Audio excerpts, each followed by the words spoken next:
This is Matador News, and these are today's headlines. It's been nearly 2 weeks since the Stoneman Douglas High School shooting, and the Florida lawmakers are debating a school safety bill. Disney donates $1 million from Black Panther to the Boys and Girls Club.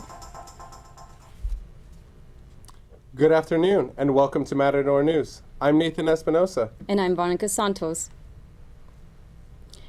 Fighting continues over the rebel-controlled eastern region of Ghouta in Syria. Russian President Vladimir Putin has ordered a daily 5-hour pause in fighting over the region.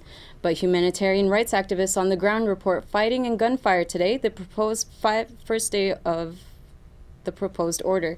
UN leaders were urged to call a 30-day ceasefire for humanitarian reasons.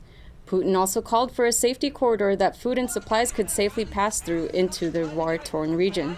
Some 500 civilians have reportedly been killed in the last 9 days. Human rights activists are also saying Syrian government forces have started using chemical weapons on civilians again.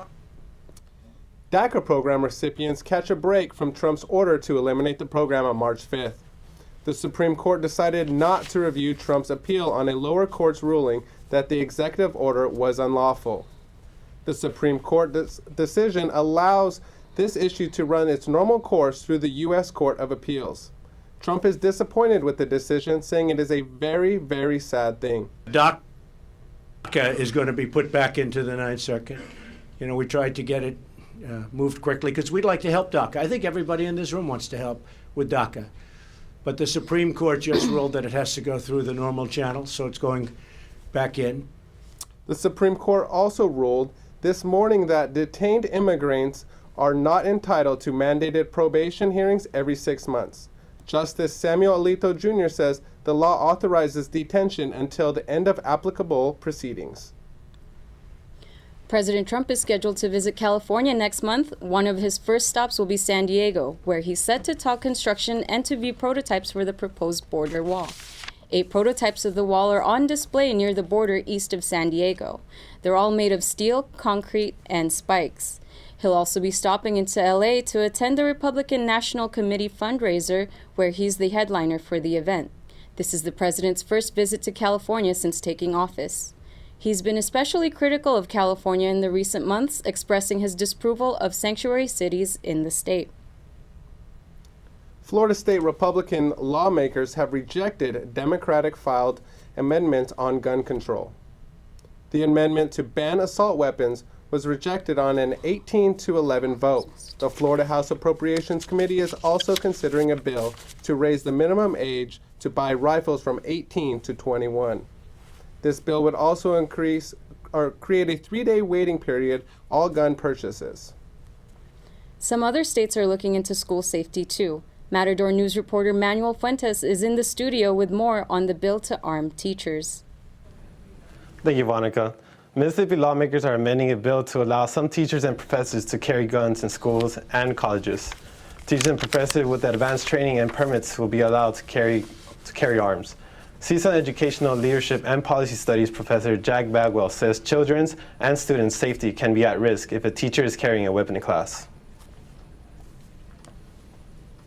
The bigger picture really is, where have we come as a society that we're even having conversations that in elementary school, middle school, or high school you would want to arm potentially teachers and administrators for a task or a responsibility that they necessarily weren't trained for, right?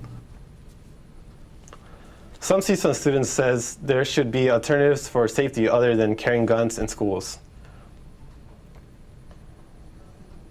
I think schools should spend more money and increase budget for securities. And besides that, I mean, it's not wrong if we can have security in every 100 feet. I know that some people were saying that there's metal detectors in schools in LA where it's a little bit more dangerous. I think having those in all schools would be the best solution. The Mississippi bill will give teachers and students 12 hours of law enforcement training. Now let's go back to Nathan at the studio. Thank you, Manuel. A Los Angeles firefighter was injured early this morning while battling a burning building in downtown Los Angeles. The fire was reported around 4:50 on East Pico Boulevard in the Fashion District. More than 100 firefighters were able to keep the fire contained to the 30,000 square foot building. It took only 47 minutes for the crews to extinguish the fire. The firefighter was treated at a local hospital and released. The cause of the fire is currently under investigation. Snow days sweep across the UK this week, with temperatures as low as 17 degrees Fahrenheit. The UK is experiencing what is expected to be the coldest week of winter. Temperatures are expected to get as low as 5 degrees Fahrenheit by midweek. More than 300 schools across the country are closed today. Along with schools, hundreds of trains have been canceled. The last time the UK experienced weather chilling as this was in 2010. And now here's Amaya Milan Wright with the latest news and entertainment. Thank you, Nathan. Marvel's Black Panther seems to be a pivotal step towards more ethnic diversity in Hollywood. But a new study from UCLA says the industry could be taking a bigger step to help the representation of minorities and women on large and small screens. Only one woman has ever won a Best Director Oscar, and only 7% of movies are directed by women. Statistics show that minorities playing lead roles have jumped from 5% in 2011 to about 8% now. A study made by Creative Artists Agency last year says across every budget level, movies with a diverse cast outperform those not as diverse. Walt Disney donates $1 million to the Boys and Girls Club of America in honor of the Black Panther. Disney says the donation will go towards expanding the science, technology, engineering, and math programs in 12 different cities. Disney CEO Robert Iger says it is thrilling to see how inspired young audiences are by the high technology skills used in the film. In its second weekend in theaters around the world, the latest Marvel movie has reportedly made about $700 million. Vogue India is receiving criticism for putting Armenian reality star Kim Kardashian on their cover. On an episode of Keeping Up with the Kardashians in 2012, Kardashians made a comment that Indian food is disgusting. But now she says in no way was that remark intended to insult Indian people or their culture. Now let's go to Claire Hambrick for the latest in sports.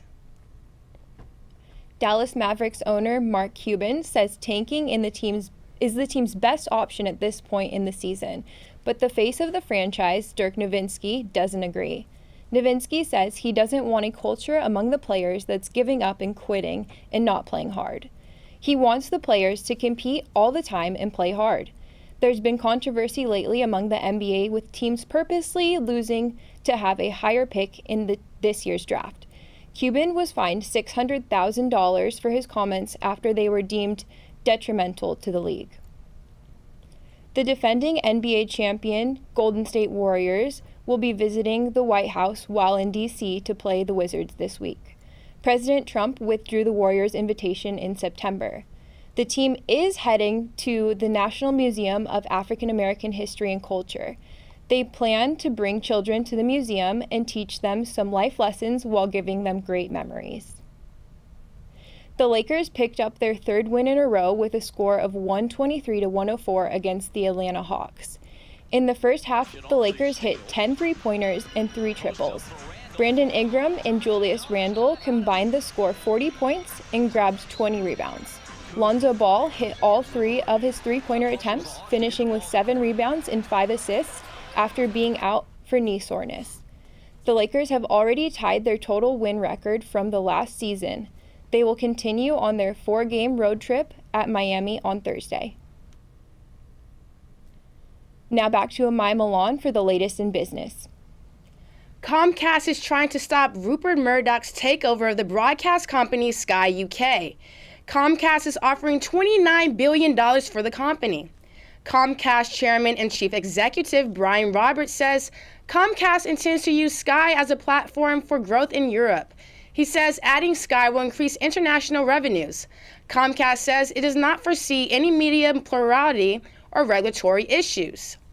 Samsung has just released its latest smartphone models, the Galaxy S9 and S9 Plus. Some new features on the new smartphones are the new camera capabilities, the dual aperture and super slow-mo. Another new feature that compares to Apple's Animoji are the AR emojis that are the user's face and can be shared on any platform. Meanwhile, Apple says it plans to release 3 new smartphones this fall. Now back to Claire for the latest in health. Researchers have discovered a new gene that may influence the risk of opioid dependence. A study shows that genetic factors play a big role in who develops addiction. The researchers say they've found a genetic variant on one chromosome close to the gene called RGMA. The researchers reinforced their findings by studying gene expression in mouse and human brains. But they say the exact way that affects the gene addiction remains unknown.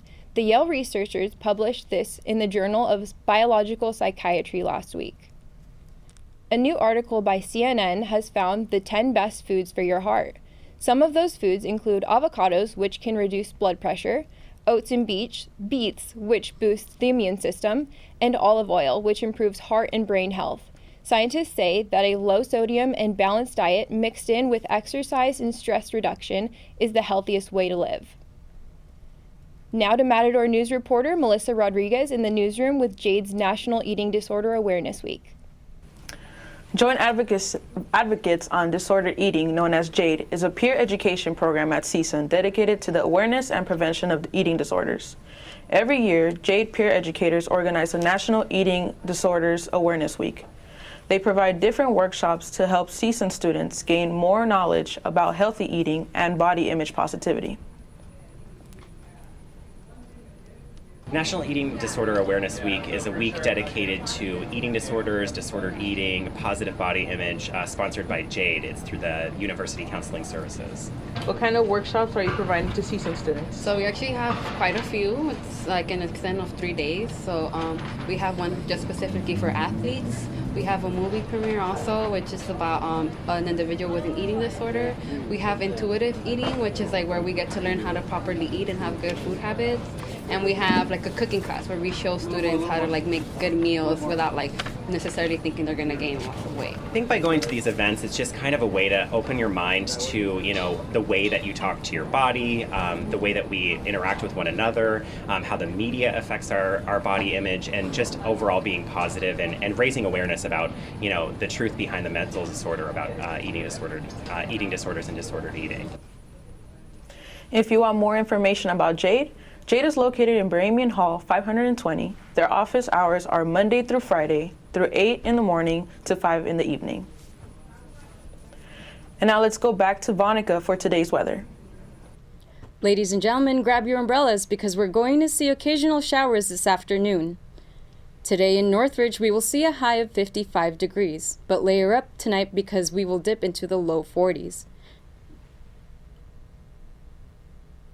5 school districts are closed due to heavy snow. Tomorrow is expected to be in the high 50s. Expect cloudy skies and showers for the upcoming week. In an age that has a holiday for everything, breakfast lovers are in luck. Today is National Pancake Day. IHOP is celebrating the holiday with a free short stack of pancakes for every customer. The restaurant chain encourages diners to donate money to help children suffering from critical illness. They hope to raise more than $5 million during the celebration. IHOP has raised more than $30 million since the birth of this holiday in 2006. Thank you for watching Matador News. I'm Nathan Espinosa. I'm Claire Hambrick. I'm Milan Wright. And I'm Vanica Santos.